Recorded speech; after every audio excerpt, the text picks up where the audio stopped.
আজ রান্না করবার মতো ঘরে একজন শস্য নেই। কচি কচি ছেলেরা ক্ষুধার যন্ত্রণায় কাতর। আমি যে ওদের মুখে দিকে চাইতে পারছি না ঠাকুর। এখন এখন আমি কি করি? ঠাকুর ঠাকুর, আমি তোমার কাছে তো ধন দৌলত কিছুই চাইনি, শুধু সন্তানদের ক্ষুধা নিবারণের দুমুঠো অন্ন, তাও কি আমাদের ভাগ্যে নেই? এ তোমার কেমন নিষ্ঠুর পরিহাস ঠাকুর, কেমন নিষ্ঠুর পরিহাস। আমি আমি যদি পাপ করে থাকি তাহলে তুমি আমাকে শাস্তি দাও, কিন্তু কচি কচি নিষ্পাপ সন্তানদের তুমি অনাহারে রেখো না প্রভু, অনাহারে রেখো না, অনাহারে রেখো না।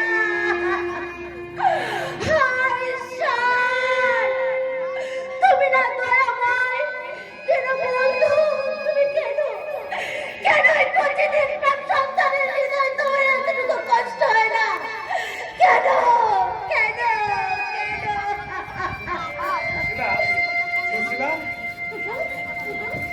ব্যবস্থা কিছু হলো?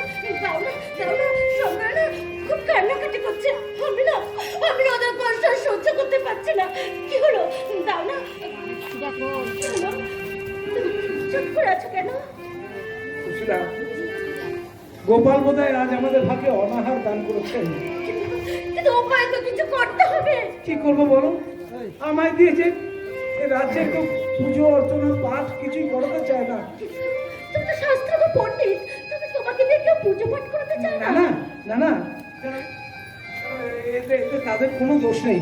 আসলে মহারানী হস্তির নির্দেশে এই রাজ্যের কৃষ্ণ নাম নিষিদ্ধ। আমি যে শ্রীকৃষ্ণের বাল্য সখা, তাই তো আমায় কেউ ডাকতে সাহস করে না। যে সন্তানদের বুকে আহার তুলে দেওয়ার মতো যে কিছুই নেই গো, কিছুই নেই। তাই তো, কিন্তু কেন দুঃখ করো সুশীলা? তিনি হয়তো চাননি আমাদের আজ আহার জুটুক, তাই তো জোটেনি। তার ইচ্ছা বিনে আমরা যে কিছুই করতে পারি না। সুখ দুঃখ আনন্দ বেদনা সবই তো আপেক্ষিক। তিনি চাইলে তবে তো আমরা কিছু করতে পারি। না সুশীলা, অপরাহ্ন হয়ে এলো, আমার গোপাল সেবার আয়োজন করো। গোপাল সেবা দেবার মতো তো অবশিষ্ট কিছুই নেই গো। কি বলছো সুশীলা? আজ আমার গোপাল অভুক্ত থাকবে? না না, তা কি করে হয়? আমি যে গোপালকে কোনোদিন অভুক্ত রাখিনি। তুমি একটু ভালো করে দেখো। আমি ভালো করে দেখেছি প্রভু, ভান্ডারে মাত্র একটি দানা পড়ে আছে। দাও ওই একটি দানাই নিয়ে এসো। তোমার সখা ওই একটি দানা গ্রহণ করবে? করবে সুশীলা, করবে।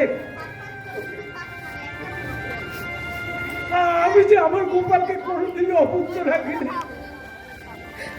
আমার গোপালকে কেউ যদি ভক্তি ভরে একটি পুষ্প অর্ঘ্য দেয়, তখনই সাদরে গ্রহণ করে। যেন এই বিশ্বের নিয়ন্তা তো আমার শ্রীকৃষ্ণ, যিনি এই বিশ্ব ব্রহ্মাণ্ডের সৃষ্টির স্রষ্টা, তিনি একটি দানা দিয়ে নিজেকে সম্মিলিত করে দেবে। তবে তাই হোক প্রভু, তোমার আদেশে যে আমার স্বর্গ। তুমি কৃষ্ণ সেবার আয়োজন করো, আমি এক্ষুনি একটি দানা নিয়ে আসছি, একটি দানা। গোপাল, আজ তোমার খুব কষ্ট হবে জানি, কিন্তু কি করবো বলো? আমায় দিয়ে যে কেউ পুজো পাঠ করাতেই চায় না। সেই সকাল থেকে ঘুরে ঘুরে ক্লান্ত হয়ে ফিরলাম, কিন্তু একজন নগরবাসীও আমাকে দিয়ে পাঠ করাতে চাইলো না। কি করবো বলো?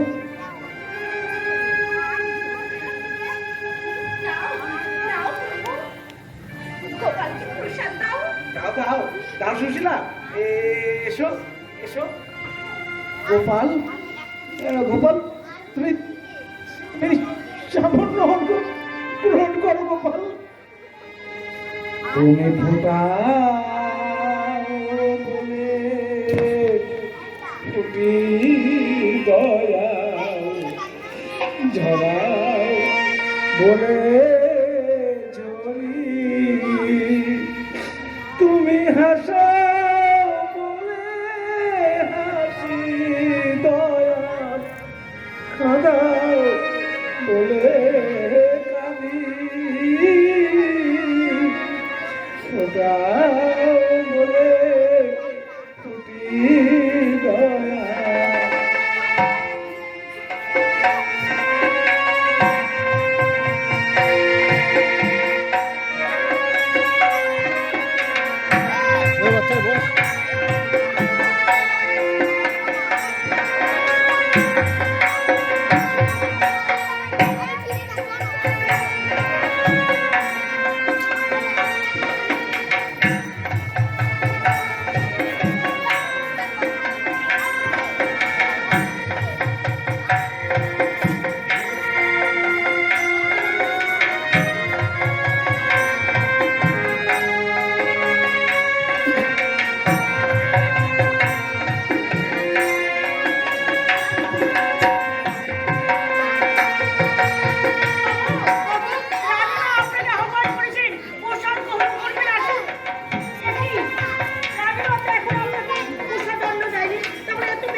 আমার প্রিয় সখা সুদামা আমাকে অন্ন দিয়েছে যে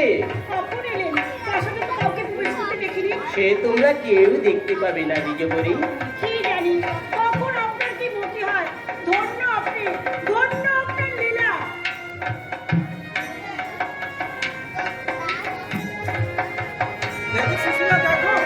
দেখো আমার গোপাল কেমন একটি দানাই গ্রহণ করেছে দেখো। তুমি কেন এত নির্দয়, কেন এত নিষ্ঠুর নির্মম?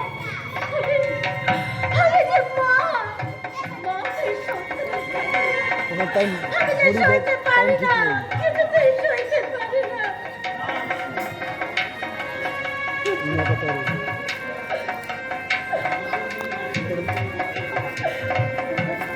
তুমি কেন দুঃখ করো সুশীলা? আসলে আমার এই অবাঞ্ছিত জীবনটার মাঝে তোমাকে জড়িয়ে তোমার জীবনটা আমি দুর্বিষহ করে দিয়েছি। এর জন্য আমি দায়ী সুশীলা, এর জন্য আমি দায়ী। না, আমি তো আমার জন্য ভাবি না, কিন্তু সন্তানের করুণ কান্না আমি যে সইতে পারি না গো, আমি যে সইতে পারি না। তাই তোমার কাছে করজোড়ে মিনতি করছি আমি। না সুশীলা, এতে তোমার কোনো দোষ নেই। কোনো মা যে তার সন্তানের ক্ষুধাতুর কান্না সহ্য করতে পারে না, আমি বড় অভাগা জানো। আমার তুমি ক্ষমা করো সুশীলা, আমার ক্ষমা করো।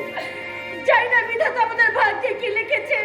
বলো বিধাতা, বলো ওই নির্দোষ শিশুরা কি এমন অপরাধ করেছে?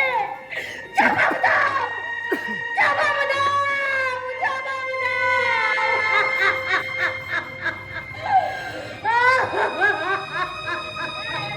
কৃষ্ণ কৃষ্ণ বলে কাঁদে বৃন্দাবনে রাধা, মথুরাতে মালই গোকুলে মা যশোদা,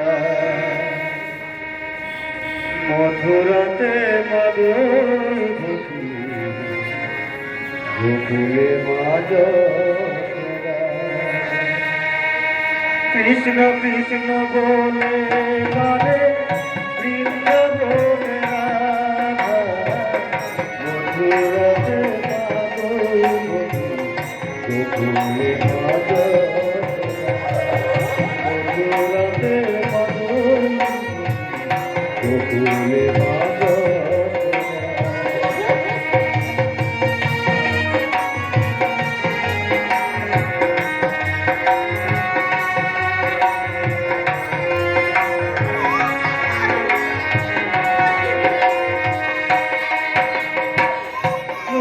চোরা মনোহরা রোজের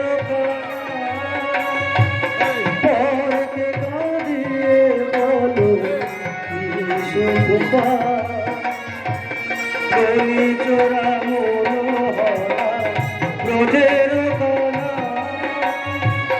পরকে কাঁদিয়ে বলো শুভা।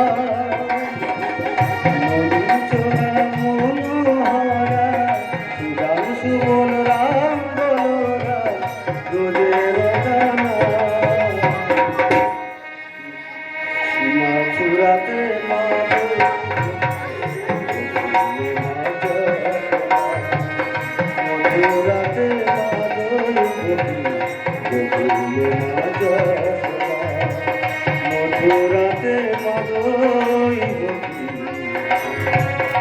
গোকুল মা যশোদা। বিনুদা, তুমি এই অসময়? না মানে আমি একটু প্রসাদ এনেছি তোমাদের জন্য। আমার এসব কি দরকার ছিল তোমার? না না, আজকে বাড়িতে ভগবানের ভোগ দিয়েছিলাম, তাই তোমার বৌঠান বললো যাও যাও সুদাম দাদার বাড়িতে কিছুটা দিয়ে এসো। না বৌঠান, ধরো। আজ না হয় প্রসাদে যে না করতে নেই বৌঠান, নাও ধরো ধরো বৌঠান। তোমার এত বড় স্পর্ধা হয় কি করে যে তুমি রাজাদের উপেক্ষা করো? মানে আমি আবার রাজাদের উপেক্ষা করলাম কখন? বড় অবাক হলে না? সব জেনে শুনে না জানার ভান করছো। সত্যি আমি কিছুই বুঝতে পারিনি রাজদূত মশাই। প্রজেশা বাবু, আমার দিনুদাদা কি অপরাধ করেছে? তুমি থামো আমি শোনো দিনরাত, এই রাজ্যে একমাত্র সুদামাই প্রকাশ্যে কৃষ্ণ নাম করে, তাই তাকে দিয়ে কেউ পূজা পাঠ করানো তো দূরের কথা, কেউ যদি তাকে কোন রূপ সাহায্য করে তাকে রাজদণ্ডে দণ্ডিত করা হবে। তুমি সরাসরি অন্ন দান করলে এর জন্য তোমাকে কঠিন শাস্তি পেতে হবে। এতে কিন্তু তাদের কোনো অপরাধ নেই। আসলে আসলে আমার সন্তানেরা যে এতদিন ধরে নিরন্ন উপবাস, তাই উপবাস?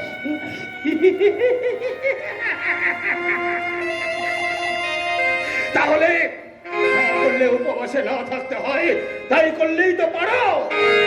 কিন্তু প্রজেশা বাবু, আমায় ক্ষমা করবেন। আপনাদের রাজ আদেশ মেনে নেওয়ার অর্থ তো শ্রীকৃষ্ণ নাম বন্ধ করা। নিশ্চয়ই। কিন্তু আমি যে আমার প্রাণ থাকতে আমার প্রাণপ্রিয় গোপালকে ভুলতে পারবো না। সুদামা! আমি যেন আমার স্ত্রী পুত্র পরিবার নিয়ে ধীরে ধীরে মৃত্যুর কোলে চলে যাব, তবু আমার কৃষ্ণকে ভুলে যে আমি কিছুতে থাকতে পারবো না। প্রজেশা বাবু, সুদাম দাদা, সুদাম দাদা, তুমি তুমি বলো তো বিনুদা, বলো তো সুশীলা,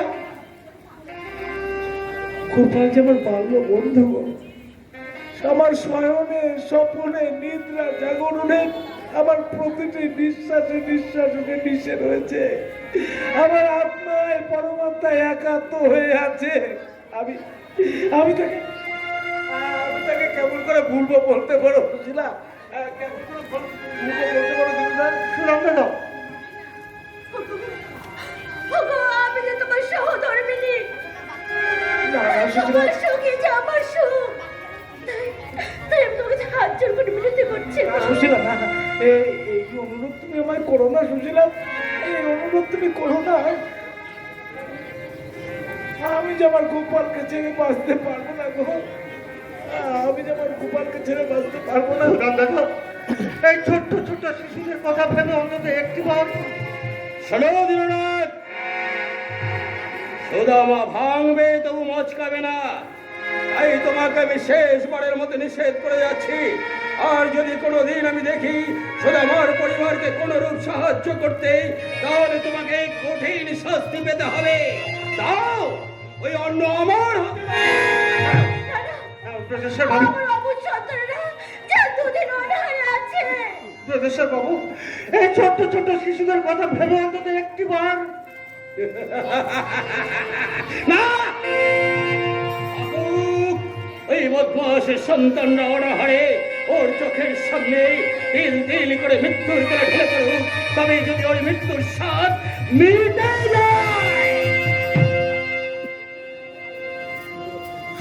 সুদাম দাদা, সুদাম দাদা, তুমি কি শুনতে পাচ্ছ? পাচ্ছি দিনুদা, পাচ্ছি, কারণ বিশ্ব নিয়ন্ত্রণ যে আমাকে এখনো বধির করে দেয়নি। ওগো, তুমি কি দেখতে পাচ্ছ? পাচ্ছি সুশীলা, পাচ্ছি, কারণ এই ভাগ্য বিধাতা যে আমাকে এখনো অন্ধ করে দেয়নি গো। সুদাম দাদা, সুদামা, আমায় তুমি ক্ষমা করো সুশীলা। যে পিতা সন্তানদের মুখে এক মুঠো অন্ন তুলে দিতে পারে না, সুদাম দাদা, সেই পিতা আমার যোগ্য নয়। তুমি আমায় ক্ষমা করো সুশীলা, আমায় তুমি ক্ষমা করো। সুদাম দাদা, সুদামা, শোনো সুদামা, তোমার এই অন্যায় জেদ পূরণ করতে গিয়ে তোমার সন্তানরা তোমার চোখের সামনে মৃত্যুর কোলে ঢলে পড়বে। হায় ঈশ্বর, এ তুমি কোন অগ্নি পরীক্ষায় ফেললে থাকো। একদিকে আমার সন্তান, আর একদিকে আমার প্রাণ ও প্রিয় সখা গোপাল, মাঝখানে আমি কি কর্তব্য বিমূঢ়ের মতো ন্যায় তাকিয়ে আছি। ও গো, ও গো ভক্তিমতী মায়েরা, তো তোমরা আমায় একটু অভিশাপ দাও না, আমায় একটু অভিশাপ দাও। আমি যেন অন্ধ মন্দির হয়ে যাই, এই দৃশ্য যে আমি দেখতে পাচ্ছি না, আমি যে সহ্য করতে পারছি না। সুদাম দাদা,